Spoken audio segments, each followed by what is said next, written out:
Hey everybody, and welcome back to Tank Review Tuesday with your host, Captain Rye. Today I've got the beautiful and glorious T-90 Vladimir here in Armored Warfare, located all the way at the top of the Eastern Bloc tank group of the Shishkin dealer at Tier 8. This vehicle, just look at this beautiful tank. Just take a moment to soak it all in. Doesn't it just look... It looks menacing. And it looks like a proper tank. A little bit of history on this beautiful beast of war. The T-90 is the third generation main battle tank for the Russian armed forces. It was a moderate evolution of the T-72B, but was incorporating many of the features of the T-80U. It was originally called the T-72BU. The T-90's development started at the end of the Soviet era, and was designed to replace the T-64, which were, by this point, outdated and outclassed, aging T-72s, and even the T-80s. The T-72 platform was selected because it was more cost-effective and a proven design over the T-80, which was still relatively new and prohibitively expensive in comparison. The T-72UB was selected for military service with the Russian Federation Armed Forces in 1992. At the same exact time, the name was changed to the T-90. This was both a marketing and a propaganda ploy by the Russian military to distance the new vehicle from the older platforms. Definitely don't want to appear weak to the NATO forces, even though they're not technically your enemies anymore. A couple of the key features that did change with the T-90 over the T-72 was a slightly increased turret to accommodate new things, such as the laser-guided rangefinders, the thermal and night vision options as well. The vehicle also included built-in mountings for the new thinner ERA packs that can be seen on this tank. It's also worth noting that the autoloader and turret drive mechanisms were improved substantially between the T-72B and the T-90. Here in Armored Warfare, this is definitely evident, as the T-72A, although it is an older version of the T-72, but still a T-72, has a load time without any retrofits of approximately 8.5 seconds, versus the T-90 without any retrofits, which has a load time of approximately just a hair over 7 seconds. Here in Armored Warfare, however, I like to run my T-90 with the load reduction retrofits. I have 2 of them on my tank, one of them occupying the firepower slot, and one of them occupying the universal slot. In the universal slot, I have the advanced thermal covering Mark I, which reduces the overall reload time by 6%. In my firepower slot, I have the enhanced shell materials Mark II, which reduces the reload time by just under 5% and improves the total moving accuracy of the shot by almost 18%. Now, 6 and 5% may not seem like a lot, respectively speaking, but they do stack, and that gives me just under an 11% improvement in the reload time, dropping my reload time from just over 7 seconds down to about 6.5, or just under. Now, at the time I recorded the gameplay for this tank, I didn't actually have those retrofits on the vehicle, mostly because I couldn't afford them. I've spent a lot of my hard-earned credits grinding out the new Chinese dealer trees, because I really, really want to get into that Type 98 and play that tank, because I think that tank is absolutely dead sexy. So I've only recently been able to put those retrofits on to my T-90.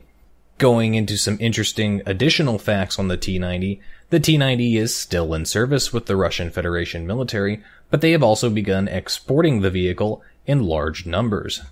Two of their main export markets are currently Syria and India. So how does the vehicle play here in armored warfare? Well, let's take a look. Here we have Operation Anvil on hard difficulty mode, because if you're going to play a tier 8 main battle tank, you might as well play it on hard mode. It's actually kind of interesting. The matchup that I'm in ended up being a pretty high tier game, and for its tier at tier 8, the T-90 has, well, it's got the best gun, no doubt about that. The amount of alpha damage that you can do, and the amount of sustained alpha damage that you can do, especially with the reload time reduction retrofits, is absolutely insane. But it's a trade-off. At tier 8, unlike tier 6, where the T-72A had the best armor, the T-90 at tier 8 actually, in my opinion, has the weakest. While it does have the ERA packs, and they are built into the vehicle, so they're nice and flush with the chassis of the tank, the amount of armor that it has is just not as good as, say, the C1 Ariete or the M1A1. It could be argued that you're on par with something like the Leopard 2A5. Now, you do have a very thick and very well-angled upper glacis, but the problem with this vehicle is that it still has that lower glacis. It might be small, and it is decently angled, but it's still there, and it is still a serious weak spot. And while you do have really decent gun depression, you're still going to end up in situations where that is going to be a problem spot. And I don't know what kind of weaponry some of these vehicles have, but the AI always manages to punch right through. This is kind of a different philosophy than, say, the NATO powers that effectively took their lower glacis and made it the most armored part of their tank, while their upper glacis they angled pretty much back at nearly a 90-degree flat. So they only expose one main glacis for an enemy to shoot at, and they made it the thickest armor. So I've taken some hits here, and I'm doing really, really well on the damage output.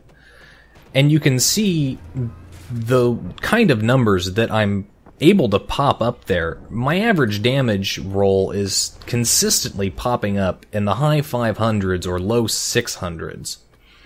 But I do find I don't get fires set as often with this tank as I do with, say, my Challenger or with my other vehicles. So that is a bit of a problem. Now, I would also give the T-90 an advantage in maneuverability. Because it's the lightest of the tanks at tier 8, this thing only weighs, fully loaded, 55 tons, versus the C1 Ariete, the M1A1, and the Leopard 2A5, which all weigh in excess of 60 tons. So you do have an advantage in mobility, and you can use your hull traverse, which is blisteringly fast, to try and make sure that you're always front towards enemy. So I'm sticking in the back here. I've been beat up quite a bit, mostly from shots coming in to that lower glacis that I was talking about. And I don't want to be front and center at the moment. For whatever reason, I also have a problem in this vehicle whenever I play it, that the artillery seems to prioritize me as an immediate threat to its existence. So I'm not entirely sure what that's about. However, it doesn't matter at the moment. We're mopping up the enemy AI forces, and we're getting ready to move into the cap. And there's that helicopter again from Monday's video. Yes, folks, it's still there. Feel free to shoot at it if you want. Maybe the developers will figure out that it's a problem. Oh, but it's not a problem. It's not hurting anybody. It's minding its own business. Just leave it alone. So we're moving in towards the cap here. We haven't triggered the spawn just yet, but I do believe that's going to change shortly as the wonderful gentleman in the crab there is going to trigger the spawn. And there it is, spawns triggered. This is probably my favorite position to be in this vehicle, assuming you have teammates that have, well, decent intelligence about them and can protect your flanks. It's a good spot to be. You are effectively hauled down, and you have shots on other targets. Of course, if those targets decide to shoot at you instead of the closer teammates, there's not much you can do. You're going to be kind of stuck there. Now, I end up debating here. You'll notice that my ammunition is getting really, really low. And I had a bit of a debate on whether or not I was going to use that PvE consumable. And it was about right here when I run out of ammunition, but the enemies still kept spawning, that I decided, yeah, should probably use it. This is about a 50% occurrence for me, where playing in a hard mode or medium mode battle in the T-90, because it does such a high amount of damage, and because it's such a tough tank, I often find that I don't necessarily need to use that reload option. So here I am, completely out of ammo, contemplating what to do. We aren't capping at the moment, and there's still vehicles spawning all around us. So, you know what? I'm going to help my team out. I'm not going to be as worthless. If we were seconds away from capping, I probably wouldn't have. But since we still weren't, and they were still spawning, I decided I was going to take care of some more enemies. And I'm going to roll up here. I've got two Leo 2s, one behind me, one in front of me.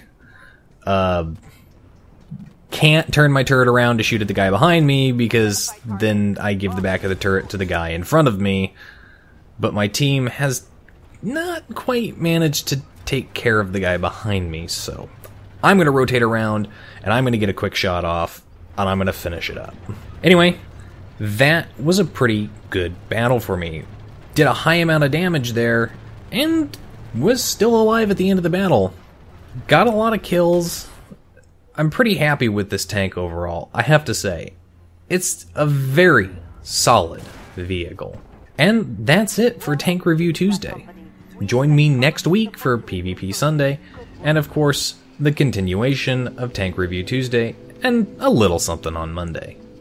As always, if you liked the video, hit that like button and hit the subscribe button for new videos every week. If you've got comments down below, things you think I didn't mention that I should have, or things that you'd like to add, improvements I need to make to my videos or channel, do leave a comment down below and let me know. I check those every day and fairly regularly throughout the day. And I will see you guys next time. Captain Rye, signing off.